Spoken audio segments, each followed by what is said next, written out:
안녕하세요. LLM 이제 벌써 세 번째 시간입니다. 그 지난 시간에 뭐를 했냐면 이제 데이터 전처리에 대한 거를 했죠. 슬라이드를 보시는 걸 할게요. 데이터 전처리를 했어요. 그 데이터를 모아서 전처리를 하고 난 다음에 그 전처리가 끝났으니까 이제 어떻게 되죠? 거기서 이제 뭐 불필요한 거 다 빼버렸을 거 아니에요? 그러면 이제 필요한 데이터만 딱 남았다 이거죠. 그럼 거기서 이제 우리가 어떤 피처, 특징을 추출을 하는 단계를 이제 수행을 할 필요가 있지. 그래서 요거 갖고서 이 피처를 추출하는 거에 대해서 한번 오늘 설명하도록 하겠습니다.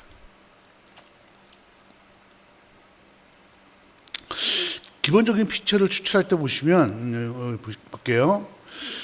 기본적인 피처는 뭐냐면요. 여기 보신 것처럼 정제된 텍스트. 앞에 사전 정제했죠? 그로부터 이 텍스트를 고유하게 어떻게 나타낼 수 있는 특성을 갖다가 이제 뽑아내야죠. 그래야 이거를 갖고 뭔가를 하죠. 지금 하는 것들이요. 오늘 하는 것들이 아주 우습게도 여러분이 알고 있는 GPT나 그 뭐 버트나 이런 것들을 할 때 가장 기본이 되는 것들입니다. 근데 보시게 되면 그러면 특성을 뽑아낸다. 그럼 특성은 뭐가 있는데? 보시면 일반적인 특성이 있죠. 우리가 정제한 텍스트가 단어가 몇 개가 있냐? 품사는 어떠냐? 대소문자냐? 대문자 개수, 소문자 개수, 이런 여러 가지 것들이 있죠. 뭐 이런 것들은 일반적인 피처라고 하죠. 그리고 특수한 피처가 있습니다.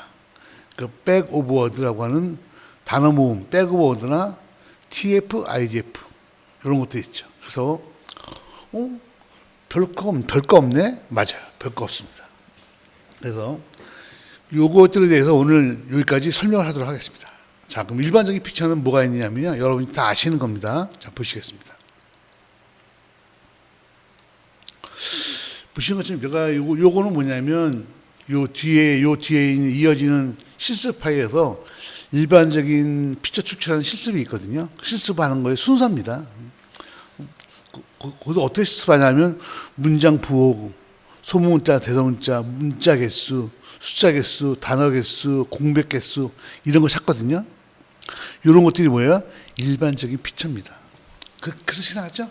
이해하셨죠? 그러니까 별거 아닌 거죠. 주어진 문장에 대해서 문장이 몇 개 있느냐? 대문자는 소문자 몇 개 있느냐? 문자는 몇 개 있느냐? 숫자는 몇 개 있느냐? 뭐 이런 것들이에요. 공백은 몇 개 있느냐?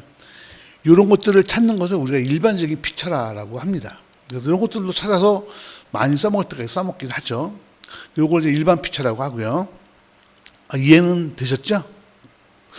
여기서 보시면 뭐 품사 찾는 거 이런 것들은 이미 앞에서 어저께 했던 거기 때문에 큰 어려움 없을 거라고 생각합니다. 다음, 근데 특수한 피처는 뭐냐면요. 뭐가 있을까? 해보니까 가장 처음에 나왔던 게 뭐냐면 BOW, 단어의 모음이다라고, 백 오브 워드라고 합니다. 단어 모음이라고 얘기를 하는 거고요. 이건 어떤 특성이냐면 이런 거라고 보실 수가 있죠. 자, 보겠습니다. 예를 들어 문장이 두 개가 있어요. 1번 문장, 2번 문장 보이시죠?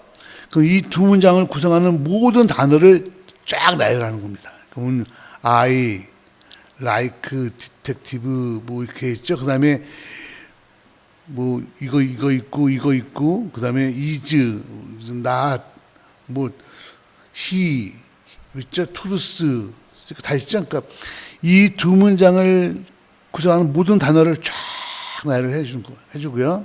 그리고서 이제 1번 문장에서는 요것들이 쓰인다. 보이시죠? 요건 안 쓰인다. 보이시죠? 2번 문장에서는 요거 쓰이고 요거는 이제는 어떻게 되죠? 두 번 쓰이죠. 볼까요? 여기 한 번, 여기 한 번. 그죠? 그리고 이렇게 쓰는 거죠. 아마 개념적으로는 어렵지 않으시죠. 그러니까 중요한 거는 뭐냐면 백 오브 워드, BOW라고 하는 콘셉트는 뭐냐면요.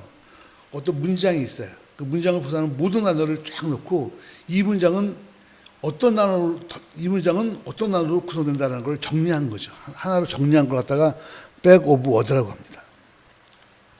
뭐 정말 그게 상식적이지 않습니까? 근데 중요한 거는 볼까요? 자, 그러면 어떤 이렇게 해서 표현하고 나면 이 문장은 여기 문서 1이라는 문장은 뭘 어떻게 표현될 수 있나요? 이렇게 표현될 수 있죠. 여기 보이시죠? 그죠?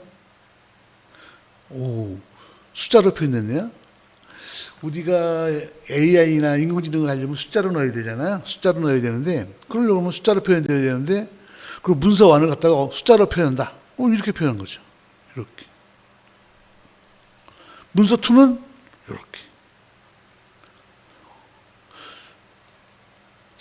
약간 썰렁하실 수도 있겠지만, 어쨌든 우리가 보고 있는 요 문장을 실제로는 백 오브 워드를 이용해서 이렇게 표현할 수 있다는 거죠.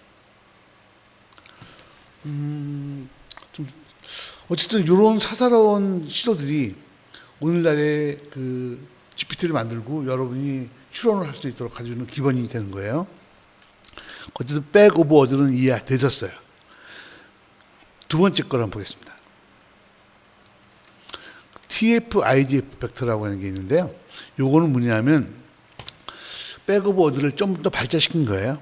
그래서 이제 여기서는 뭐냐면 요거의 특징은 뭐냐면 여러 문서에 나타나는 단어보다 몇 개의 문서에 나타나는 단어가 뭔가 그 문서를 소수의 문서를 특징짓는데 좀 더 유용하다 이거죠.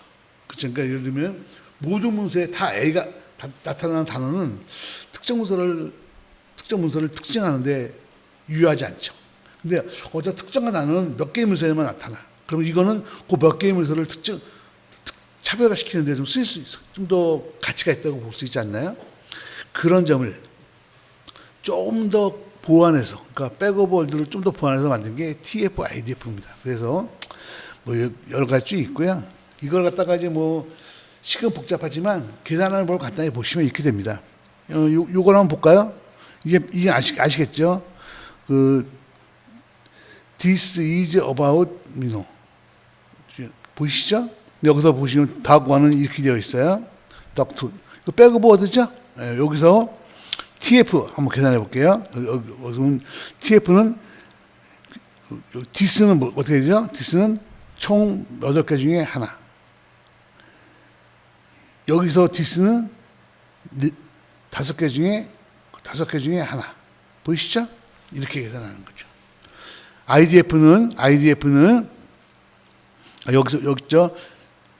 문서의 개수 여기서 보시게 되면 this를 볼까요? this는 총 2개의 문서에 나타나죠. 그리고 전체 문서가 2개를 로그한 것. 민호는 어떻게 나타나죠? 민호는 그 나타나는 문서가 하나, 전체 문서가 2개. 그래서 이렇게 로그를 해서 계산하죠. 그래서 TF IDF는요. 그래서 이거 두 개 값을 곱하는 거예요. 이렇게 보이시죠? 어쨌든 이렇게 계산한다고 하는 거는 이제 어렵지 않을 거고요. 그렇게 가만히 보니까요. 그렇게 해놓고 보자고요. 그렇게 보면 다큐멘트 안에서 민호의 TF IDF는 얼마죠? 0이에요. 디스의 IDF는 0이죠? 보이시죠? 민호는 TF IDF가 0.15죠. 이 말은 뭘 말하는 거죠? 다큐멘트 1에서 민호가 디스보다 더 중요한 의미로 쓰였다는 것을 이 숫자로 이렇게 표현할 수 있죠. 그냥 그런 거예요. 그러니까 이렇게 보시면 되죠. 그러니까 TF IDF는요, 백 오브 월드를 좀 더 섬세하게 만들어 놓은 거라고 보시면 되고요. 어떤 식으로 섬세하게 만들어 놓은 거냐면, 요것이 특정한 문서에 어떤 특정 문서를 식별하는데 좀 더 특정 문서를 식별하는데 쓰인다면 얘가 좀 더 값을 크게 가질 수 있도록 일부러 조작해 놓은 거라고 보시면 되죠. 그래서 이렇게 계산을 하는 거고요. 이렇게 쭉 계산을 하고 나면 요걸 갖다가 이제 뒤에 보면 요 뒤에 이제 이거 계산하는 게 이제 실습이 쭉 있거든요. 그 실습한 결과를 한번 하나 미리 갖고 와봤어요. 한번 보여드릴게요. 그래서 이 문장을 갖고서 계산을 쭉 했어요. 그래서 백 오브 워드를 하게 되면 이런 식으로 보이시죠? 이렇게 0번 문장은 어떤 단어로 구성된다는 게 이렇게 쭉 보이시죠? 근데 이제 똑같은 거 갖고 TF, IDF로 하게 되면 0번 문장은 이 단어에 대해서 이렇게 된다는 게 보이시죠? 여기서 보시게 되면 자세히 보세요. 에드라는 단어를 볼까요? 에드를 보게 되면 이게 2, 3, 2 이렇게 되어 있잖아요. 그러면 얘랑 0번째 문서랑 두 번째 문서랑 같은 2잖아요. 근데 TF, IDF를 하게 되면요. 0번째하고 두 번째가 같지 않아요. 뭐 비슷하긴 한데 조금 더 숫자가 다르고 좀 더 세밀하게 표현하고 있죠. 오가니제이션 한번 볼까요? 자, 오가니제이션 한번 볼게요. 여기서 보시게 되면 다 일로 표현되잖아요. 근데 여기서는 어떻게 돼요? 오가니제이션도 보이시죠? 다 다르게 표현되잖아요. 그래서 TF, IDF하고 백오버 월드는 어쨌든 요약을 하면 이런 거죠. 백오버 월드하고 TF, IDF는요. 어떤 텍스트의 특성을 갖다가 숫자로 나타내도록 고안된 방법이고요. 그래서 처음에 백오버 월드를 만들어가서 이렇게 표현을 했었는데 이게 약간 부족하죠? 그죠? 여기 보면 똑같은 게 너무 많잖아요. 여기에서는 식별이 안 되니까 요거를 좀 더 식별할 수 있도록 보완해서 TF, IDF라는 일부러 수식을 하나 만들어 놓고 계산을 한 거죠. 그렇게 했더니 여기서는 똑같은 값이 특히 똑같은 자일이었던 게 여기서는 그렇게 표현 안 되고 다 다르게 표현된다는 걸 알 수가 있어요. 그렇게 함으로써 이 0번 문장에서의 오가니제이션의 의미와 1번 문장에서의 오가니제이션 의미가 여기서는 같게 표현되지만 여기서는 다르게 표현된다는 것을 여러분 알 수 있고요. 이것들이 나중에 여러분이 이제 GPT 같은 거 만들 때 기본이 되는 자료가 되는 거예요. 하긴 요즘은 뭐 이런 것들을 이미 다 만들어 놔서 이제 이런 TF, IDF 같은 것들을요, 예를 들면 뭐 이런 표를 이런 표 있죠, 이걸. 그러니까 거의 모든 단어에 대해서 거의 뭐 어마어마한 문장을 갖고서 이걸 만들어 놓고 이걸 갖다 쓰거든요. 일반적으로 요즘은. 그러니까 중요한 거는 어쨌든 자 보겠습니다. 그 어떤 주어진 문장에 대해서 그 문장을 특정 지을 수 있는 방법은 뭐 아까 말한 것처럼 뭐 몇 개 있느냐, 쉼표가 뭐 어떤 거냐, 뭐 대문자, 소문자 뭐 이런 것들도 있지만 이런 것들도 의미가 있지만 우리가 이제 추론을 하거나 그런 걸 하기 위해서는 이것들이 숫자로 표현을 할 필요가 있어요. 그래서 여기서 보시는 것처럼 백 오브 워드라는 개념이 도입됐고요. 이게 좀 이게 이렇게 똑같은 값이 너무 많이 나오니까 이거를 정교하게 표시할 수 있도록 개선된 것들이 TF, IDF예요. 근데 여러분이 가만히 생각해 보시면, 자, 이제부터 여러분이 고민하시면, 그래서, 알았어. 그러면 인간이 쓰는 글자가 몇 개쯤 될까요? 뭐 한 2만 단어쯤 된다고 치면요. TF, IDF 표가 어떻게 되죠? 이게 이쪽이 2만 개예요. 문장도 어마어마하게 많죠. 그 많은 것들을 충분히 많이 계산을 딱 놓고서는 계산을 해가지고 이 문장에서 이 단어가 가지는 어떤 가치나 특징에 대해서 그걸 식별할 수 있도록 미리 만들어 놓을 필요가 있거든요. 그런 것들을 이제 갖다 쓰게 되는데 그런 것들이 이제 여러분 만든 챗 GPT나 다른 것들을 뭐 트랜스포머 모델 같은 거 할 때 아주 기본적인 자료가 됩니다. 어쨌든 어떤 텍스트 데이터를 갖다가 이렇게 특성화시킬 수 있도록 만드는 방법이 두 가지가 있구나. 백오브 월드, 그다음에 TF, IDF. 보이시죠? 두 개의 차이에 대해서 설명을 확실히 드렸습니다. 그래서 이것들의 가치는 문장을 갖다가 AI의 입력으로 사용할 수 있도록 숫자로 표현했다는 거죠. 여러분이 보기에도 백오브 월드보다는 이걸 더 많이 쓰지 않을까? 어떤 요것들이 어떻게 사용될 것이냐에 대한 것들은 이제 이어지는 강의에서 쭉 설명할 거니까요. 오늘은 어쨌든 텍스트가 이렇게 표현될 수 있구나.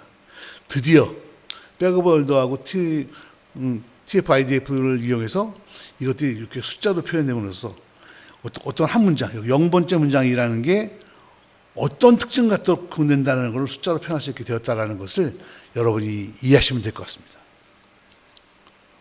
오늘 지금 이해했나요? 어렵지 않아. 어려운 건 아니죠. 그죠? 좋아요.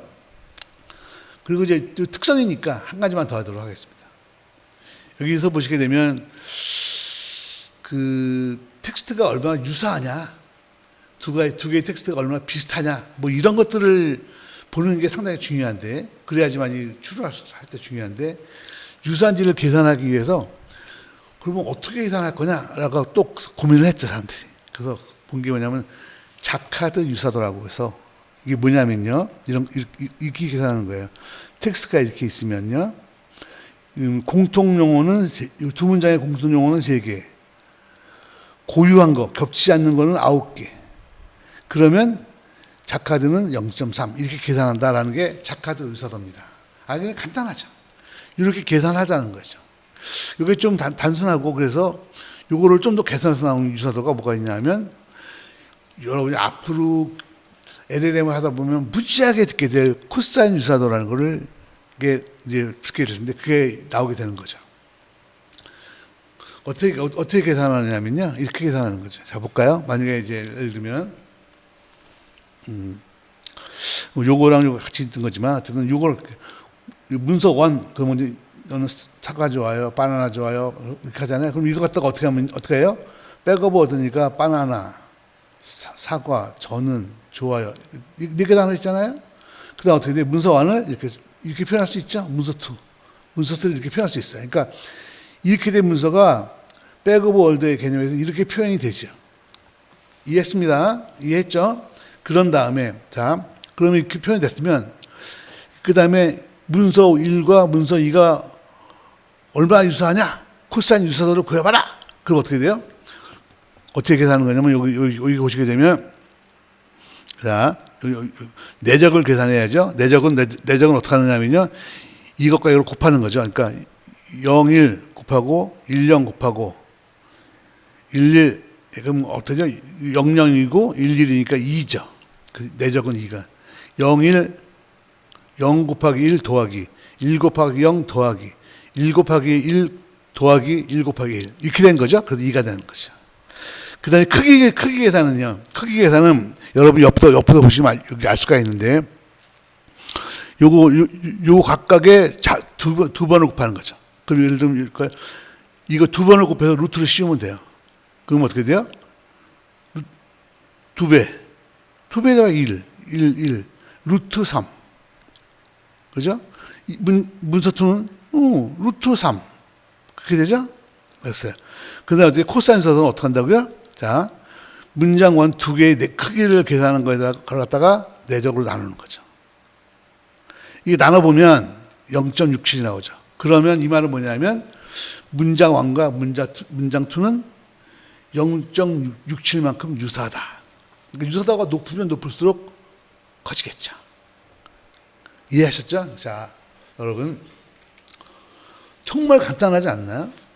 그래서 이런 코사인 유사도, 자카드 유사도보다 코사인 유사도 많이 쓰는데, 코사인 유사도는요, 지금은 원리만 아시면 돼요. 나중에는 그냥 함수만 콜하면 구해주거든요. 근데 코사인 유사도가 어떤 피처를 보여주냐면요, 숫자로 표현돼. 보이시죠? 이렇게 문장이 아니고 문장을 갖다가 숫자로 표현했을 때, 숫자로 표현된 이 두 문장의 유사성을 나타내주는 거예요. 그럼 당연히 요거는 좀 백오버 월드였지만, 이걸 TF, IDF, EF로 해도 유사도를 표현할 수 있겠죠. 이해되시죠? 어차피 문장을 갖다가 숫자로 표현하는 방법은 백오버 월드가 있고 TF, IDF 두 가지가 있잖아요. 지금 요 샘플 같은 경우는 요 문장을 갖다가 백오버 월드로 표현한 거고요. 이걸 기반으로 해서, 요걸 기반으로 해서 코사인 유사도를 계산을 한 거죠. 그건 TF, IDF로 계산해도 마찬가지입니다. 어쨌든 코사인 유사도는 그렇게 계산하는 것이고, 코사인 유사도가 두 문장이 얼마나 유사하냐를 보여주는 좋은 기준이고요. 실제로 이거 많이 쓰입니다. 그래서 오늘 여러분들이 이제 이번 시간에 배운 건 뭐냐면, 그 전까지는 이제 문장이 있으면 문장에 대해서 이제 뭔가 정제를 막 하죠. 정제를 하고 나면 이제 단어만 쫙 뽑히죠. 그죠? 예를 들면 이런 문장이 이렇게 단어 뽑히는 것처럼 쫙 뽑히는 거죠. 이걸 사전 조율하는 사전 정제 작업이라 하죠. 끝나고 나면 이렇게 정제된 걸 갖다가 실제로 이용해서 문장을 갖다가 숫자로 이렇게 표현하는 거죠. 이걸 백오브 워드라고 하고요. 백오브 워드가 너무 좀 정교하지 않아서 그걸 좀 더 정교하게 다듬어, 일부러 정교하게 다듬어 놓은 게 TF-IDF. 그래서 정교하게 다듬어 놓은 거죠. 어쨌든 백오브 워드와 TF-IDF는요, 문장을 우리가 쓴 텍스트를 갖다가 숫자로 표현하도록 해준 어떤 멋진 발명품 같은 거라고 볼 수가 있죠. 그리고 그걸 기반으로 해서 이제 문장이 숫자로 표현되었다면 숫자로 표현된 문장들 그 갖고서는 두 문장이 얼마나 유사하냐를 갖다가 또 계산할 수 있는 기준으로 만들어 놓은 게 이제 자카드하고 코사인인데 코사인 유사도로 가장 많이 쓰입니다. 기술적으로는 어렵지 않죠. 여러분 단지 처음 보는 단어가 많아서 그런 거고요. 오늘 여기까지만 할 겁니다. 그래서 어쨌든 피처는 우리가 문장으로 어떤 특징을 뽑아내는 것들은 뽑아내기 위해서 쓰는 것 중에서 일반적인 피처도 있지만 말한 것처럼 백오브 워드하고 TF-IDF가 있고 그거를 기반으로 해서 유사도를 계산하는 코사인 유사도가 자카드 유사도가 있는데 코사인 유사도가 많이 쓰이고 코사인 유사도는 이렇게 계산한다라는 것을 설명을 드렸습니다. 오늘 한 거는 어렵진 않은데요. 앞으로 계속 쓰일 겁니다. 그러니까 한 달 뒤에도 두 달 뒤에도 계속 쓰일 거니까 개념은 정확히 잡아주면 좋겠고요. 계산은 이제 여러분이 하지 않죠. 그러니까 계산하는 거 신경 쓰지 마시고 개념만 이렇게 정확히 잡으시면 될 것 같습니다. 오늘 여기까지 마치겠습니다. 수고하셨습니다.